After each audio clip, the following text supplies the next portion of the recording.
Ok, vamos abrir em Apocalipse capítulo 1. Apocalipse capítulo 1. A Bíblia Almeida Corrigida Fiel, ela divide o capítulo já em um esboço bastante legal. O prefácio, versos 1 a 3. Dedicação, versos 4 a 8. E aí a visão de João começa, a partir do verso 9. Verso 9 a 18, a visão de João. Pelo menos a visão inicial. Jesus é quem aparece a João. As características desse semelhante ao Filho do Homem que aparece a João, muito parecido com aquele Miguel que aparece a Daniel em Daniel capítulo 10. Antes de ver alguns detalhes de Jesus, vamos voltar para a parte da dedicação. A dedicação vem do Pai, do Espírito Santo, do Filho, como nós vimos. Nós já vemos nesses versos algumas características de Cristo, que ele é o primogênito dentre os mortos. Nós descobrimos que isso tem a ver com Jesus é mais proeminente dentre os que ressuscitou, sendo que sem ele ninguém ressuscitará, ou ressuscitaria. E também fala dele como príncipe dos reis da terra, aquele que nos amou, aquele que nos lavou dos nossos pecados. Também no verso 7 fala que ele vem com as nuvens do céu, e todo olho o verá. Só para vocês terem como interpretar nuvens do céu, nuvens significam anjos na profecia bíblica. Nuvens significam anjos. Vamos provar isso rapidamente. Eis que Jesus vem com as nuvens e todo olho o verá.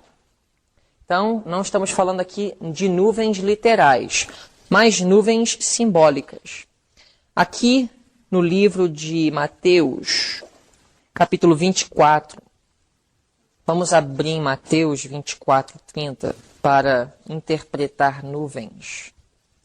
Diz assim, Jesus mesmo falando a respeito de sua vinda. Então aparecerá no céu o sinal do Filho do Homem. E todas as tribos da terra se lamentarão e verão o Filho do Homem, vindo sobre, qual é a próxima palavra? As nuvens do céu, com poder e grande glória. Então aqui esse texto corresponde muito bem com o Apocalipse 1:7. E no verso 31, nós vemos o quê? E ele enviará os seus anjos com rijo clamor de trombeta, os quais ajuntarão os seus escolhidos desde os quatro ventos, de uma a outra extremidade dos céus. Essa passagem não fica tão claro que as nuvens representam anjos, mas vamos ver outros textos. Vamos abrir em Mateus 26, 64. Disse-lhe Jesus: tu disseste, digo-vos, porém, que vereis em breve. Jesus está falando aqui ao Sinédrio. E lembra em Apocalipse 1:7, fala que todo olho o verá, inclusive quem?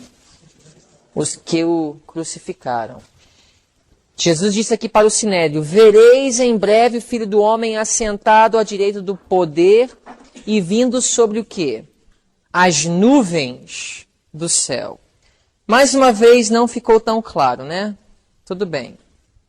Jesus vem com as nuvens do céu e Jesus também vem com os anjos, mas esses textos não disseram tão claramente que nuvens representam anjos.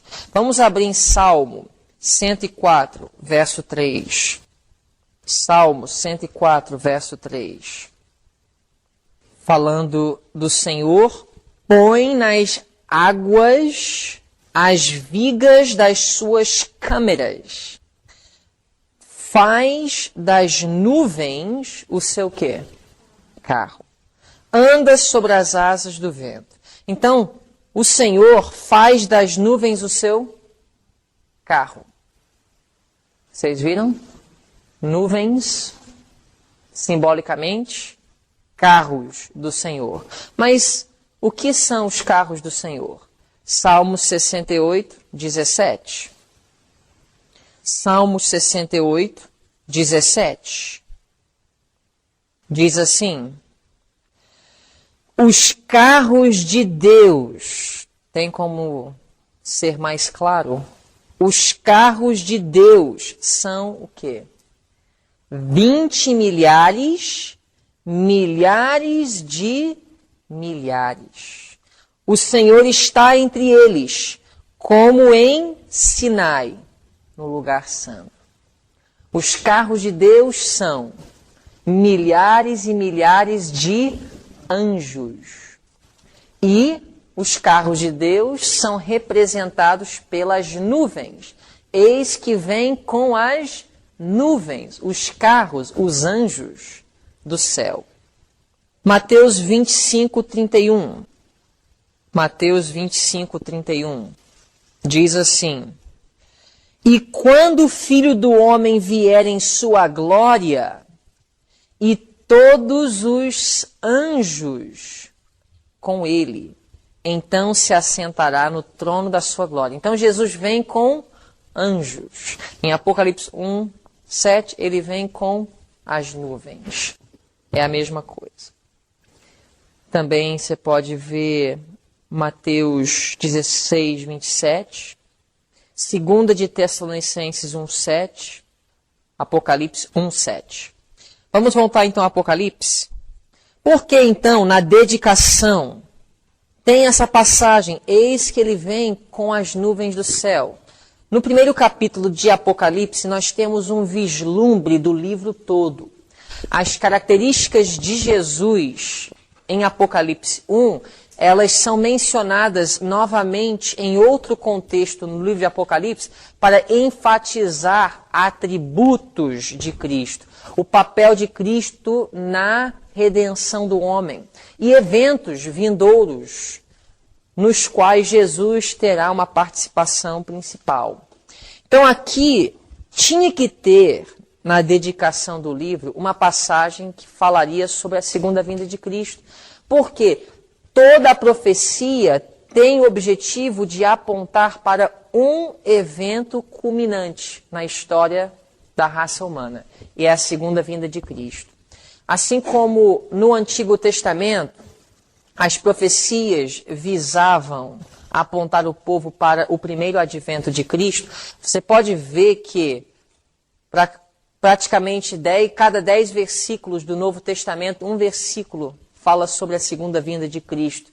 Isso é uma estimativa que foi feita pelos autores de comentários. Para cada 10 versículos, um fala do segundo advento de Cristo. Ou seja, esse é o clímax, é o evento culminante. Então, a profecia ela visa apontar para este evento. Eu sou o Alfa e o Ômega. Alfa e o Ômega, a primeira e a última letra do alfabeto grego. Jesus, ele é o princípio e ele é o fim. O Todo-Poderoso, o que é, era e há de vir. Nós não vamos poder demorar muito em todas as características, então eu quero enfatizar algumas. Vamos para o versículo 14. Apocalipse 1, 14. E a sua cabeça e cabelos eram brancos como lã branca, como a neve, e os seus olhos como chama de fogo. Vamos primeiro falar sobre o seu cabelo, como a lã branca. Vamos falar sobre branco. E isso aparece novamente em Apocalipse. Então vamos já identificar o que branco simboliza na profecia. Vamos primeiro para Daniel capítulo 7, verso 9. Daniel 7, 9. Aqui nós temos a descrição de Deus Pai. Daniel disse: eu continuei olhando até que foram postos uns tronos e um ancião de dias se assentou. A sua veste era branca como a neve, e o cabelo da sua cabeça como a pura lã. Aqui então nós temos a descrição de Deus. Tem cabelo como pura lã, vestes brancas. Vamos para Mateus 17:2. Mateus 17:2. Aqui nós temos a descrição de Cristo na transfiguração, ou seja, um vislumbre da glorificação. Diz assim: e transfigurou-se diante deles, e o seu rosto resplandeceu como o sol, e as suas vestes se tornaram brancas como a luz. Outro texto, o anjo que apareceu na ressurreição, João 20, verso 12. João 20, 12. E viu 2 anjos vestidos de branco, assentados onde jazera o corpo de Jesus, um à cabeceira e outros aos pés. Então, branco representa pureza, justiça, inocência. Os seres celestiais não caídos são puros, santos e inocentes. Por isso, cada vez que você vê anjos na Bíblia, como estão vestidos? Vamos abrir em Atos capítulo 1. Lembra quando Jesus ascendeu e os discípulos estavam olhando para Jesus subindo aos céus? Diz assim no verso 9: e quando dizia isto, vendo eles, foi elevado às alturas, e uma nuvem o recebeu, ocultando-o a seus olhos. E estando com os olhos fitos no céu, enquanto ele subia, eis que junto dele se puseram 2 homens vestidos de quê? Branco. Então, não se esqueçam, branco representa o quê? Pureza, santidade, inocência. Então, quando você vê branco em Apocalipse, você vai pensar em quê? É por isso que a besta de Apocalipse 17, ele não está revestido de branco, mas sim de escarlata. Existe um contraste que nós vamos ver mais tarde. Então, Jesus vestido de branco. Vamos voltar para Apocalipse 1. Ainda no verso 14, o que mais diz? E os seus olhos como chama de fogo. Vamos identificar. Os seus olhos como chama de fogo. Vamos primeiro buscar a resposta dentro do próprio livro de Apocalipse. O que disse a irmã White sobre o livro de Apocalipse? Todos os livros da Bíblia, como é? No Apocalipse, todos os livros da Bíblia se encontram e se cumprem. Sempre, quando você vê algum texto, alguma expressão um pouco difícil de se entender, às vezes você não consegue entender o significado, normalmente a resposta está ou no próprio livro de Apocalipse, a interpretação, ou em outra parte da Bíblia. Antes de ir para outra parte da Bíblia, o ideal seria buscar no próprio livro. Como vocês, alguns até fizeram ontem para leitura, vocês não encontraram a resposta de uma pergunta do capítulo de Atos dos Apóstolos, aí vocês fizeram uma pesquisa.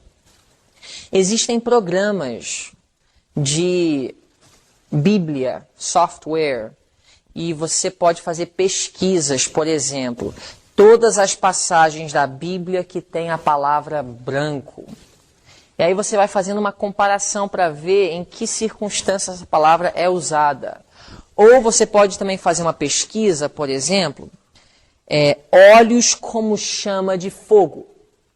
Aí para eu saber onde é que encontra essa expressão, olhos como chama de fogo, sem ter que ler de Gênesis a Apocalipse, isso seria uma forma muito difícil. Nós temos algo chamado concordância bíblica. Então, para eu pesquisar em todos os lugares onde essa expressão se encontra, e melhor ainda, software de concordância bíblica, onde você só digita a frase e aí vai aparecer todas as referências com essa expressão. Então, por exemplo, olhos como chama de fogo. Apocalipse capítulo 2, verso 18. Na apresentação de Cristo à igreja de Tiatira, isto diz o Filho de Deus, que tem os olhos como chama de fogo. É a mesma expressão? A mesma expressão. Então vamos lá. O que significa Jesus ter olhos como chama de fogo? O próprio contexto de Apocalipse 2 vai revelar. Olha o que diz no verso 23. Jesus disse assim: e ferirei de morte a seus filhos, e todas as igrejas saberão que eu sou aquele que sonda os rins e os corações, e darei a cada um de vós segundo as suas obras. Por favor, me diz, o que significa Jesus ter olhos como chama de fogo? Os olhos de Jesus sondam os corações, ele penetra, não é igual aos olhos humanos. Eu só posso ver ações. Eu só posso julgar o exterior. Eu posso julgar as palavras, eu posso até deduzir e fazer inferências e concluir quais são as suas intenções. Mas só Jesus, ele sonda o coração. Por exemplo, a Glaucia está com uma blusa preta. Isso eu posso dizer com certeza, eu posso declarar como fato. Mas dizer o que a Glaucia está pensando, eu posso deduzir, eu posso inferir, eu posso especular. Mas quando Jesus olha para ela, Jesus não está deduzindo, ele está penetrando, e é como se ele estivesse olhando para um computador e vendo tudo que passa no HD. Então eu vou dar alguns textos para nós confirmarmos, agora fora do Apocalipse. Você pode comparar no próprio Apocalipse, também menciona em Apocalipse 19, 12, olhos como chama de fogo, isso no contexto da segunda vinda de Cristo. Outro texto, falando sobre olhos como chama de fogo, Jó 34, 21 e 22. Jó 34, 21 e 22. Estamos interpretando olhos como chamas de fogo.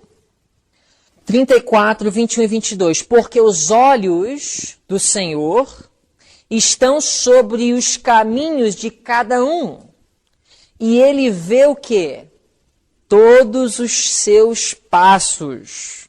Não há trevas nem sombra de morte, onde se escondam os que praticam a iniquidade. Os olhos do Senhor vê tudo. Por isso também nós vemos que o Espírito Santo é comparado com os 7 olhos de Cristo. Visão perfeita. Vê tudo. Sonda perfeitamente tudo. Mais alguns textos. Vamos abrir em 2 de Crônicas 16, 9. 2 de Crônicas 16, 9. Diz assim: porque quanto ao Senhor, seus olhos passam por toda a terra, para mostrar-se forte para com aqueles cujo coração é perfeito para com ele. Vamos abrir então em Hebreus 4:13, outra passagem referindo aos olhos como chama de fogo. Hebreus 4:13 diz assim a palavra de Deus: e não há criatura alguma encoberta diante dele, antes todas as coisas estão nuas e patentes aos olhos daquele com quem temos de tratar. Os olhos do Senhor como chama de fogo. Agora, por que fogo aqui é mencionado? O que fogo tem a ver com o caráter de Deus? É um fogo consumidor. Então, os olhos de Cristo não apenas penetra, mas é um fogo consumidor. Ou seja, o pecado, ou ele é purificado, ou ele é consumido na vida da pessoa. Os olhos como chama de fogo. O pecado não subsiste. Verso 15 de Apocalipse 1. E os seus pés semelhantes a latão reluzente, como se tivessem sido refinados numa fornalha, e a sua voz como a voz de muitas águas. Vamos analisar os pés que são refinados numa fornalha. Isaías 48:10. Isaías 48:10. Eis que já te purifiquei, mas não com a prata. Escolhi-te na fornalha da aflição. Apocalipse 1:15.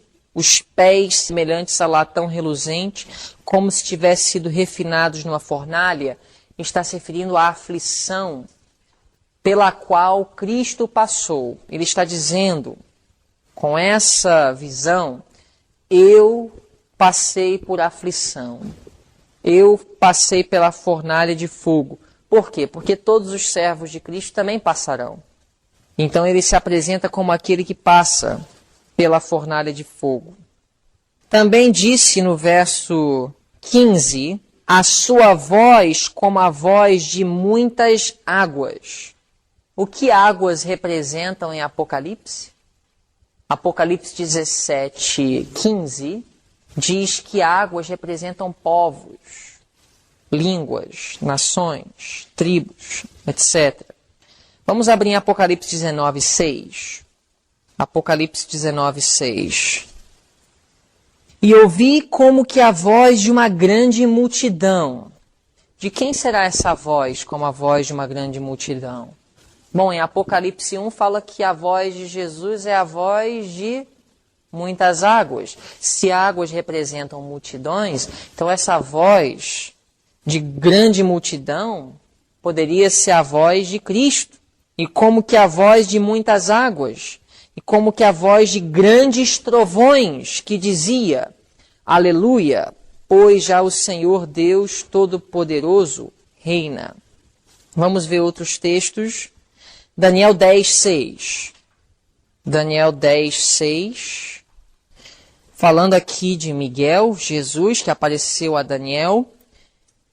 E o seu corpo era como berilo, e o seu rosto parecia um relâmpago, e os seus olhos como tochas de fogo, isso nós já vimos. E os seus braços, seus pés brilhavam como bronze polido, também já vimos. E a voz de suas palavras eram como a voz de uma multidão. Continuando aí com esse pensamento, a voz de muitas águas, a voz de uma multidão, vamos para Ezequiel 1:24. Ezequiel 1:24. E andando eles, ouvi um ruído das suas asas, como o ruído de muitas águas, como a voz do Onipotente, um tumulto como o estrépito de um exército. Parando eles, abaixavam as suas asas. Então, a voz de muitas águas como a voz do Onipotente. Ezequiel 43:2. Ezequiel 43:2. Eis que a glória do Deus de Israel vinha do caminho do Oriente, e a sua voz era como a voz de quê? Muitas águas. E a terra resplandeceu por causa da sua glória. A voz de Deus como a voz de muitas águas. Mais um texto. Salmo 29:4. Salmo 29:4. O que representa essa voz? Nós sabemos que é de Deus, de muitas águas, de muitos povos, de exército, tudo isso que nós vimos. A voz do Senhor é o quê? Salmo 29:4. A voz do Senhor é poderosa. A voz do Senhor é cheia de majestade. Então essa voz de muitas águas representa poder. Em Ezequiel nós vimos que era a voz do Todo-Poderoso, o Onipotente. Mais um. Isaías 30:30. Isaías 30:30. E o Senhor fará ouvir a sua voz majestosa e fará ver o abaixamento do seu braço, com indignação de ira e labareda de fogo consumidor, raios e dilúvio e pedras de saraiva. Continuando, vamos voltar para Apocalipse 1, vamos para o verso 16. Então Jesus, ele tem os olhos que penetram, ele tem uma voz que é poderosa e majestosa, ele tem pés que já passaram pela estrada da aflição. Vocês estão conseguindo entender o porquê que o que precede a visão de Apocalipse é essa visão de Cristo? Seus atributos, suas experiências, sua função na condução da igreja até a vitória. Apocalipse capítulo 1, verso 16, ele tinha na sua destra 7 estrelas. Coisa mais fácil de interpretar aqui, estrelas. Verso 20, as 7 estrelas são os 7 anjos das 7 igrejas. E esses 7 anjos, nós vamos descobrir, representam os 7 ministros das 7 igrejas. Como se Jesus estivesse dizendo, os líderes da minha causa, eu carrego na minha destra 7 estrelas. Continuando.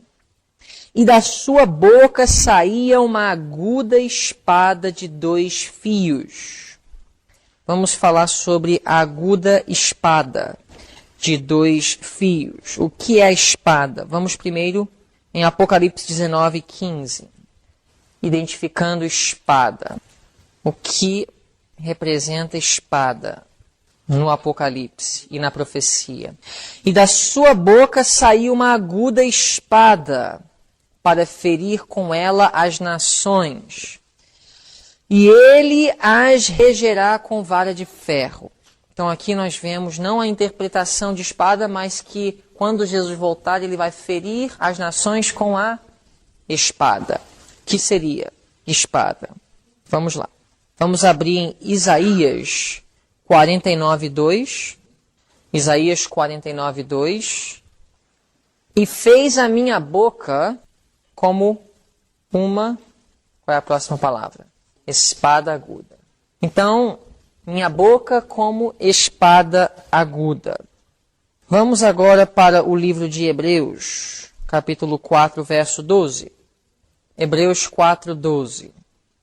Porque a palavra de Deus é viva e eficaz, e mais penetrante do que espada alguma de 2 gumes, e penetra até a divisão da alma e do espírito.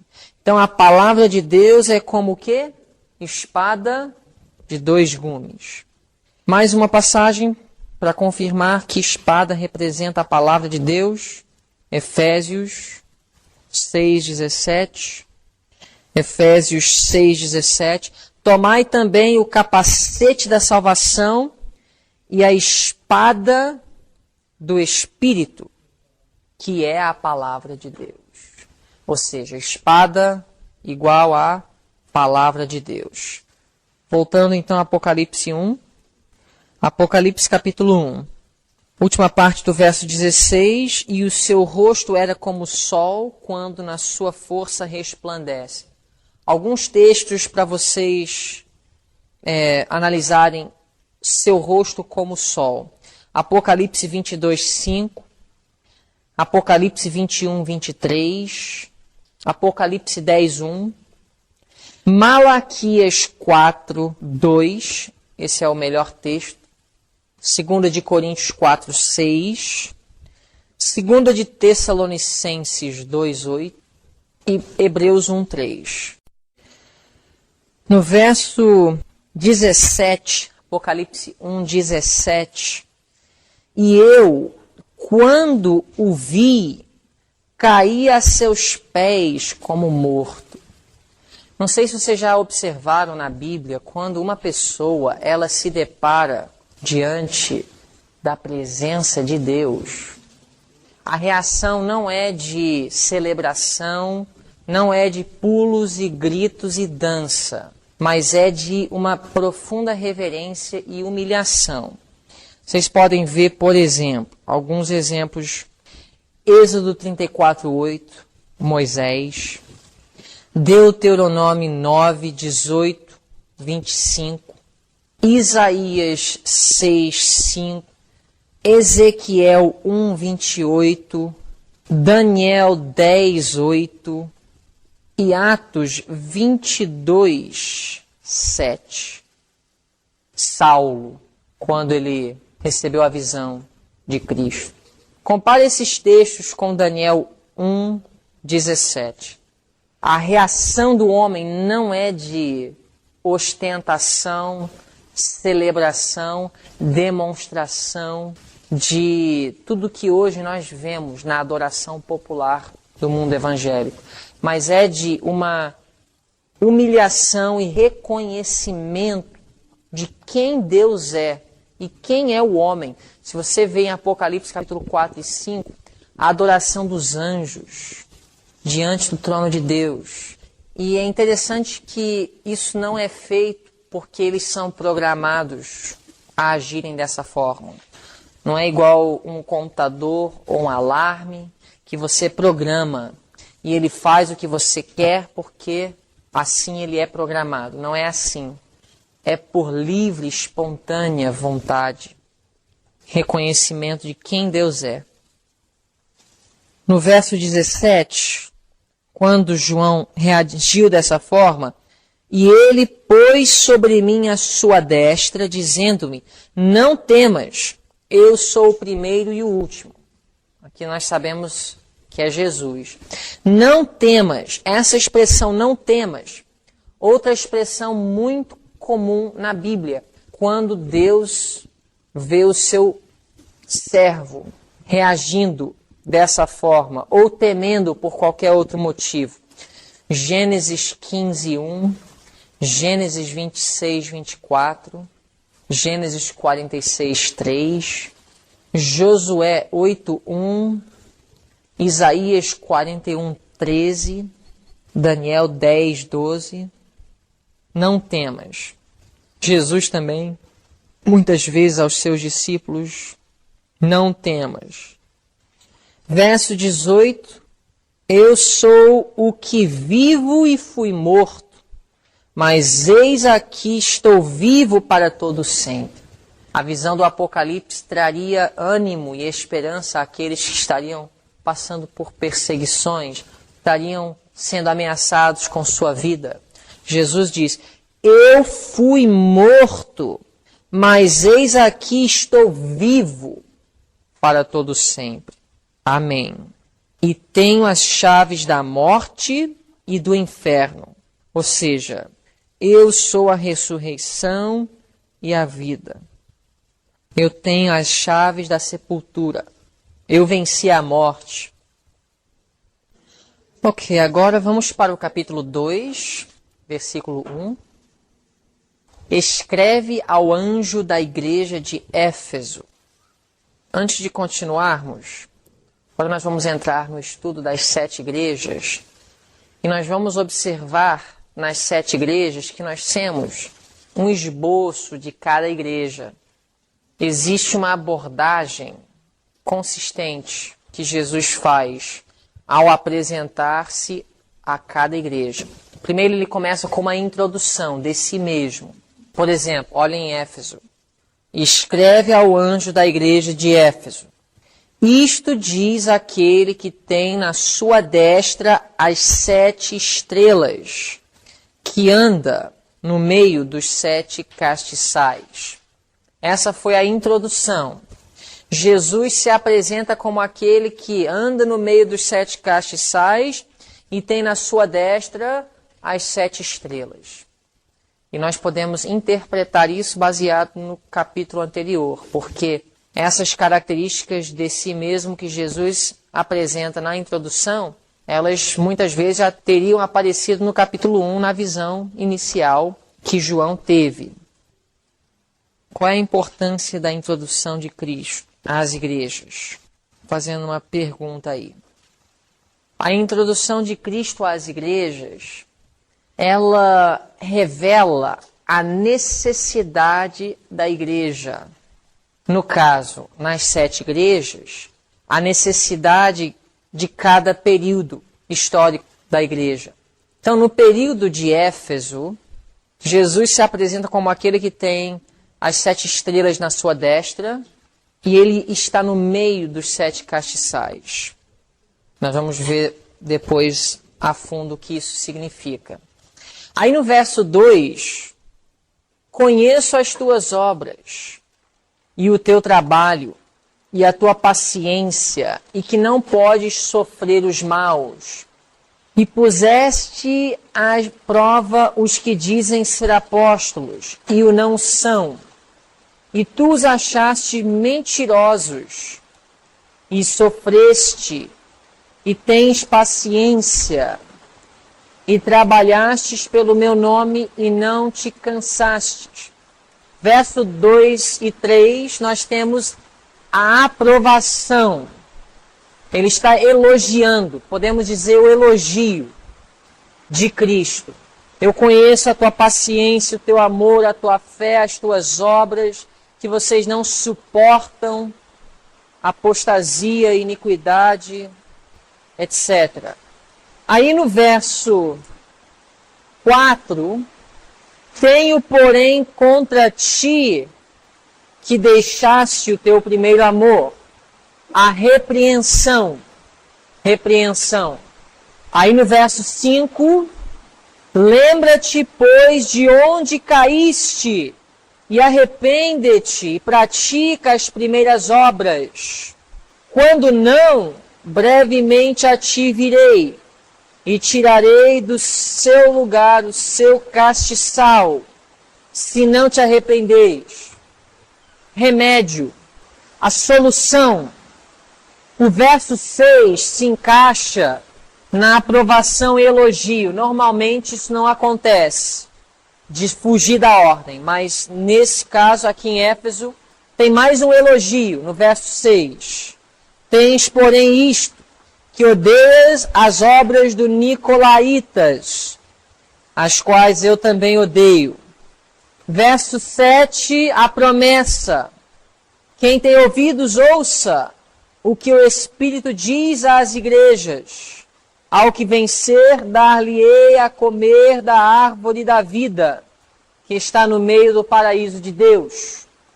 Em todas as igrejas, Éfeso, Esmirna, Pérgamo, Tiatira, Sardes, Filadélfia e Laodiceia, nós vamos ver esse mesmo esboço. Tenham em mente que a promessa é somente para aqueles que recebem e aplicam o remédio.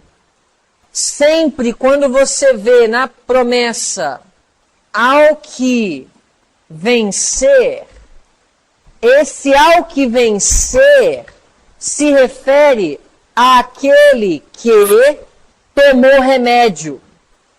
Ou seja, interpreta para mim, em Apocalipse 2:7, ao que vencer. O que significa ao que vencer em Apocalipse 2:7? Antes de responder, pensa no seguinte: o remédio ou a solução está diretamente relacionado com o quê? A repreensão, o problema.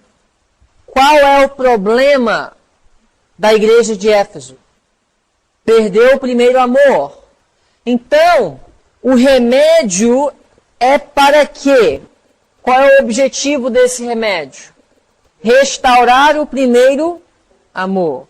Então, ao que vencer, em Apocalipse 2:7, é ao que encontra novamente o quê?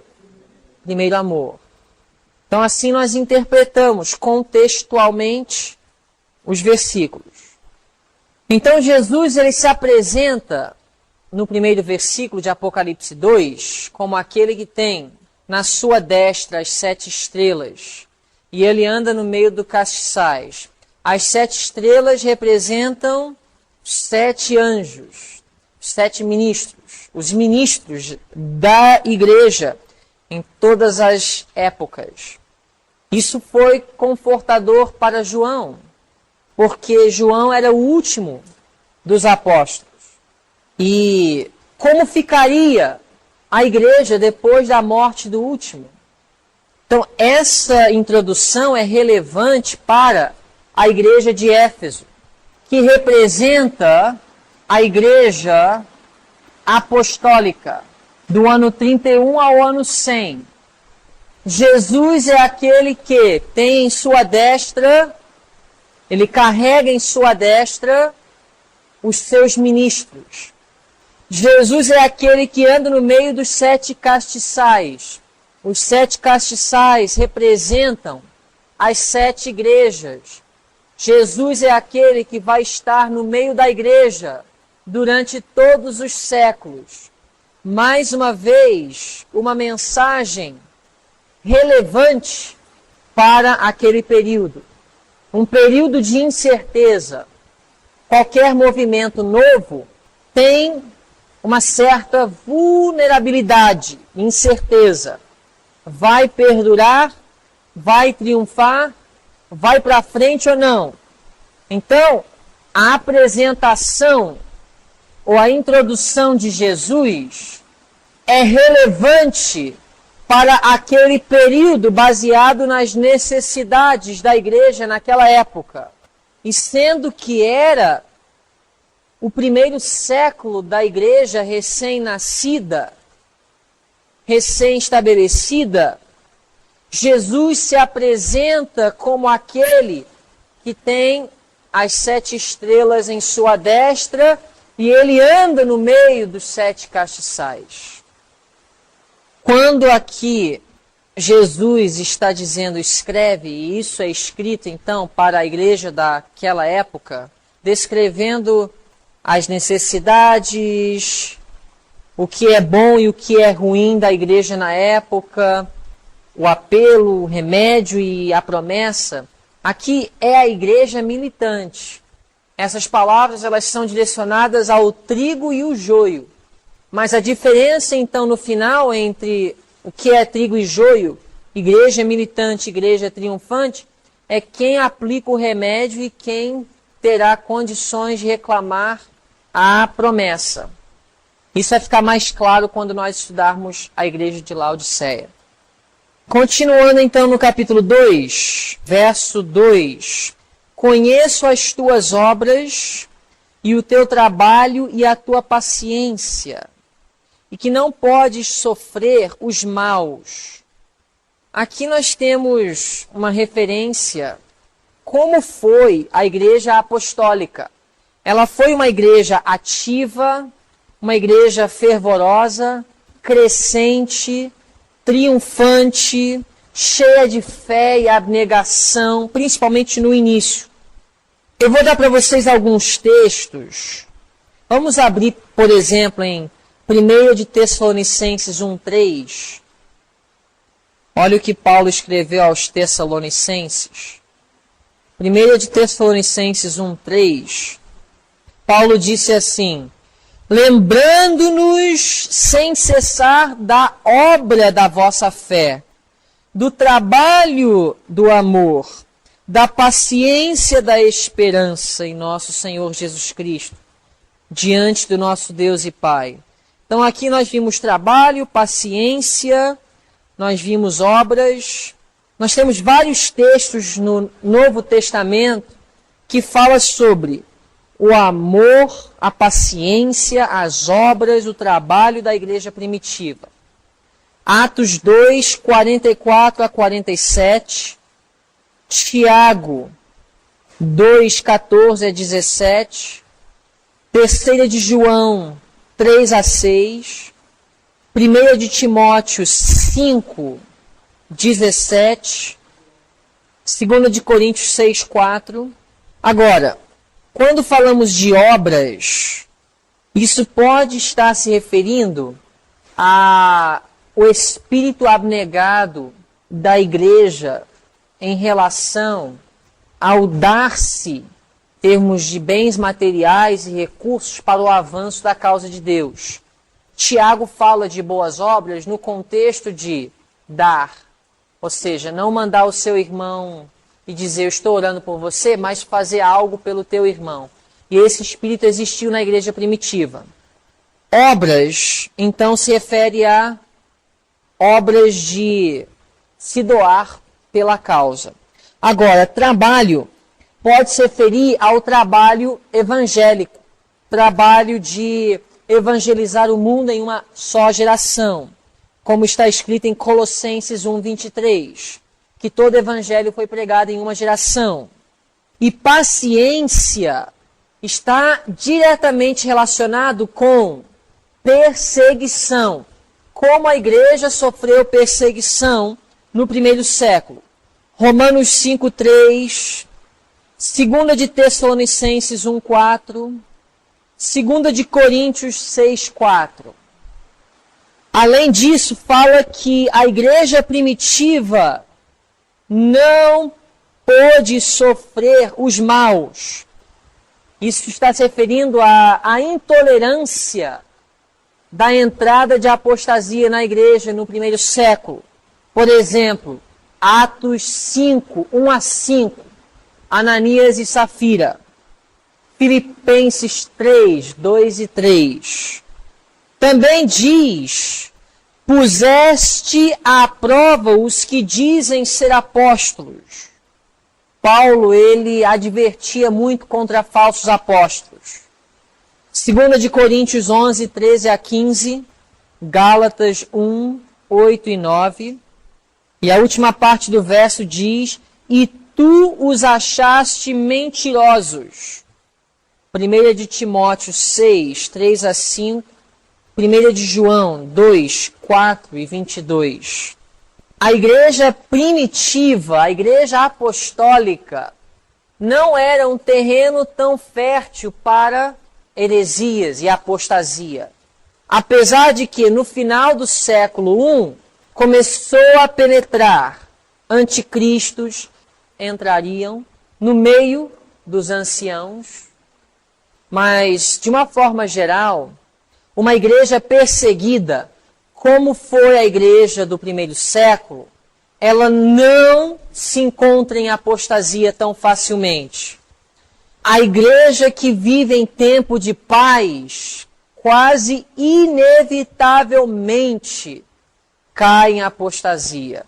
Você pode ver que a nossa igreja, a Igreja Adventista do Sétimo Dia, nas primeiras décadas, foi uma igreja fervorosa, bem-sucedida, poderosa, porque era um período de luta e sacrifício e abnegação e perseguição e rejeição das demais igrejas protestantes.